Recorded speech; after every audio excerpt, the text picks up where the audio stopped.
Palacio de Justicia, 6 y 7 de noviembre de 1985. Ofrecemos en Caracol un boletín extraordinario de última hora. Urgente. Acaba de ser tomada la Corte Suprema de Justicia.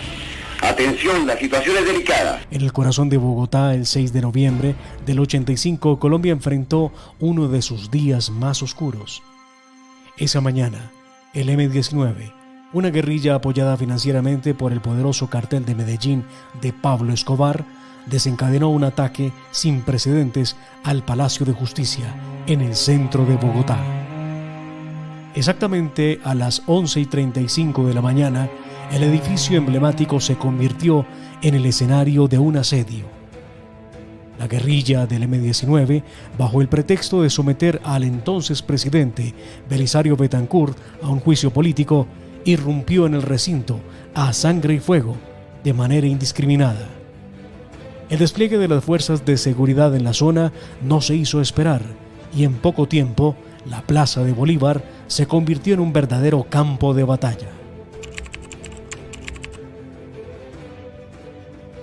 Lo más sorprendente es que la Policía Nacional ya había advertido sobre un posible ataque de este tipo. Sin embargo, a pesar de las advertencias, en un giro misterioso y desconcertante, la seguridad del palacio fue notablemente reducida pocos días antes del ataque. Esto facilitó que el M-19 encontrara resistencia mínima, enfrentándose solamente a 2 valientes vigilantes, quienes desafortunadamente perdieron la vida en el acto. La alianza M-19, Cartel de Medellín, bautizó esta operación criminal con el nombre Antonio Nariño por los Derechos del Hombre, y su objetivo principal era atemorizar a los magistrados de la Corte Suprema de Justicia y destruir los expedientes que comprometían a los principales capos del narcotráfico, especialmente en lo relacionado con las solicitudes de extradición. Pablo Escobar, el patrón del cartel de Medellín, había declarado de forma enfática su postura contra la extradición. Solía decir: prefiero una tumba en Colombia a una cárcel en los Estados Unidos. De esa manera expresaba que estaba dispuesto a todo con tal de evitarla. Su alianza con el M-19 tenía un objetivo compartido: anular el tratado de extradición entre Colombia y Estados Unidos ratificado en 1982. Según el testimonio de John Jairo Velázquez, alias Popeye, Pablo Escobar sostuvo un encuentro con los líderes guerrilleros Iván Marino Ospina y Álvaro Fayad. Durante esta reunión, los líderes del M-19 presentaron a Escobar su audaz plan para asaltar el Palacio de Justicia. Toda esta historia fue relatada también por Popeye en el espacio que solía transmitir a través de YouTube. Estando en Nicaragua, el líder del M-19, Iván Marino Ospina, le plantea a Pablo Emilio Escobar Gaviria tomarse el Palacio de Justicia de la República de Colombia. El patrón le recomienda a Iván Marino Ospina que no se tome el Palacio de Justicia, que se tome el Senado de la República de Colombia.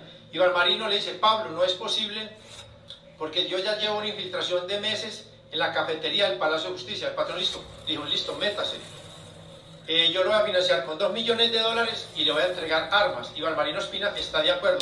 Recibe el dinero para el M-19 como cuerpo colegiado y van y organizan la toma del Palacio de Justicia. En Medellín se recogen armas y muchísimos líderes del M-19 estuvieron aquí en Medellín guardados bajo la tutela de los extraditables. La toma terrorista del Palacio de Justicia se extendió durante 28 angustiantes horas. Los guerrilleros creían que a través de este acto podrían tomarse el poder. Incluso trascendió que portaban un plano de la casa de Nariño, donde algunos ya hasta habían escogido oficinas para ubicarse cuando hubieran logrado su objetivo.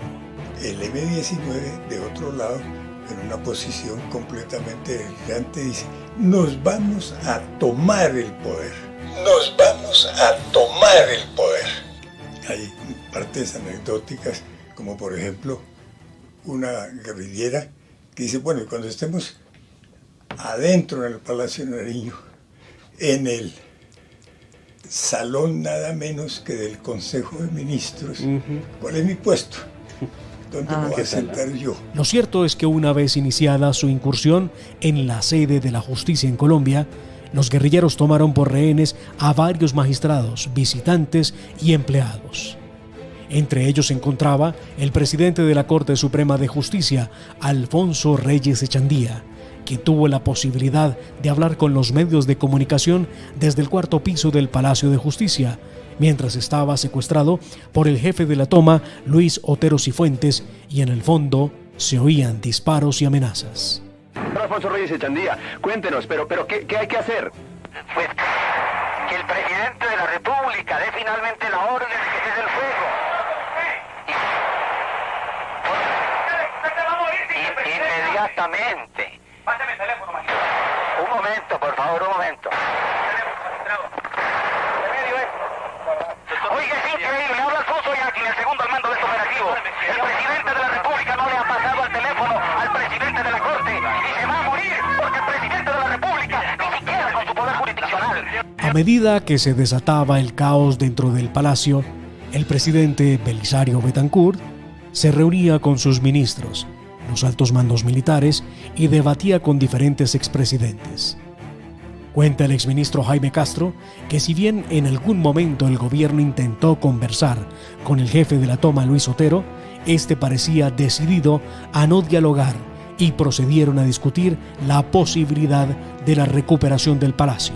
El gobierno no negoció, pero dialogó. Hay un momento en que, como Alfonso Reyes Echandía, que era el presidente de la Corte, había llamado por teléfono que quería hablar con el gobierno para que se parara, cesara el fuego y negociara o conversara. Hubo un diálogo. El gobierno, por conducto del general Delgado Mayarino, dijo: mire, ustedes no tienen futuro militarmente, nosotros controlamos el palacio, cedan, entreguen a los rehenes, entreguen, ahí hay 500 personas adentro. El señor les responde: nosotros vinimos a triunfar, a vencer o a morir. Según relata el exministro, los guerrilleros del M-19 dentro del Palacio de Justicia habían perdido contacto con sus camaradas en el exterior.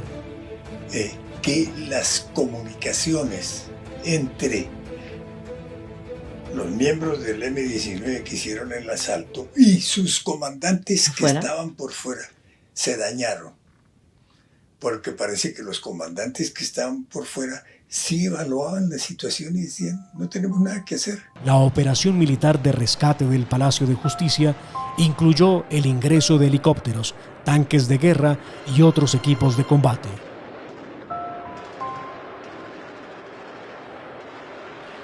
Hubo disparos, explosiones de bombas y granadas, gritos y llantos, además de un incendio provocado por la guerrilla para destruir los expedientes de los extraditables. La toma concluyó con la destrucción total del Palacio de Justicia colombiano, la pérdida invaluable de numerosas vidas humanas y una cicatriz en la historia de Colombia que ha sido imposible de borrar.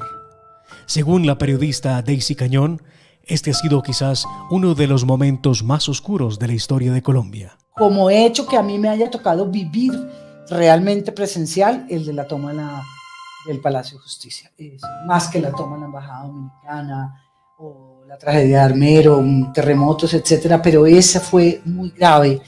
La toma por parte del M-19 al Palacio de Justicia, la cantidad de magistrados. Yo había cubierto justicia y conocía a muchos magistrados. Mi suegro, el abuelo de mis hijos, acababa de retirarse y el conductor, que había sido por años el conductor de él, estaba en el garaje y murió, y la secretaria estaba en el baño donde murieron los magistrados, donde mataron a Gaona. Ella estaba en el cubículo siguiente y ella quedó metida, se metió de espalda, y cuando decían que los militares habían disparado, ella sobrevivió. Me decía: eso no es cierto, nos dispararon los guerrilleros. Es crucial mencionar que durante este periodo, Gustavo Petro, el actual presidente de los colombianos, era miembro del M-19 y pagaba una condena en la cárcel Modelo de Bogotá por porte ilegal de armas. Sin embargo, aún estando detenido, participaba en la toma. Y dentro de la idea de la toma del poder, de que iban a tomarse el poder, Petro amotina la cárcel Modelo con sus compañeros de las FARC y con el liderazgo propio de él, amotina a 3.000 presos para salirse de la cárcel, tomarse la ciudad, tomarse el poder.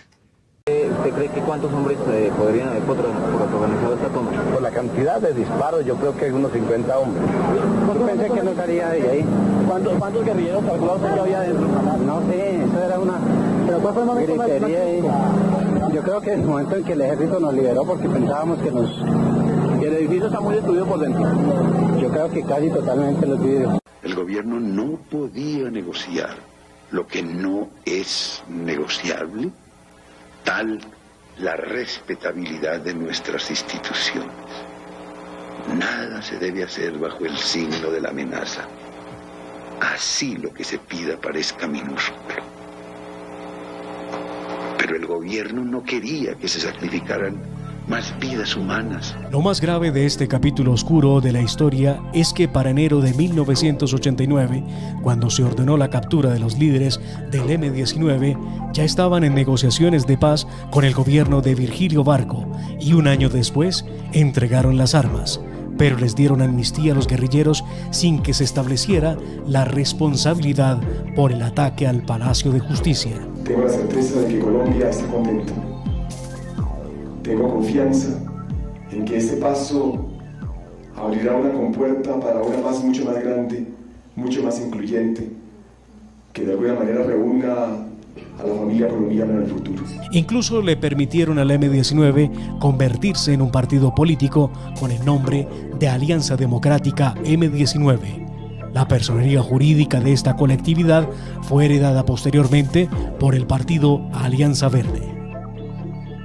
En 1992, la juez Clemencia García ordenó la captura de los líderes del M-19, quienes se habían convertido en congresistas porque no se podía indultar el terrorismo. Ante esta nueva etapa, el Congreso de Colombia aclaró que el perdón judicial incluía los hechos del Palacio de Justicia. Posteriormente, la juez tuvo que salir del país por amenazas en su contra. En el curso del proceso judicial por la toma al Palacio de Justicia, los héroes de las Fuerzas Armadas pasaron a ser señalados como victimarios de un hecho donde los responsables fueron, sin lugar a dudas, el M-19 y el narcotráfico. Desde el 2007 iniciaron una investigación contra los militares, los persiguieron y acabaron con la vida de hombres de la fuerza pública que defendieron la nación y rescataron de manos del M-19 a más de 260 personas, en lugar de un ejemplar reconocimiento por su labor. Lo que pasó con mi coronel Plazas, lo que pasó con mi coronel Sánchez Rubiano, hombres cuyo único interés fue salvar su patria y cumplir ese juramento de entregar hasta la propia vida si fuera necesario por salvar nuestra nación, y así lo hicieron. Y por ratificarse en ese juramento, están presos de por vida. Mantener la democracia, maestro. Aquí no van ellos a asustarnos ni a atentar contra ninguno de los poderes, ni contra ninguna de las ramas del poder público. En este momento esto es un atentado contra la rama jurisdiccional y eso hay que dejarlo muy claro. Han pasado 38 años. El M-19 y sus desmovilizados lograron la impunidad, mientras los militares que ofrendaron su vida y su tranquilidad quedaron en el olvido, solo recordados por los estrados judiciales donde aún se les persigue y juzga por hechos que en muchos casos no cometieron. Lo único cierto es que el M-19 logró la amnistía y muchos años después el poder presidencial. Señores de la Casa Militar, traigan la espada de Bolívar ante el pueblo, ante el Congreso, ante el Estado.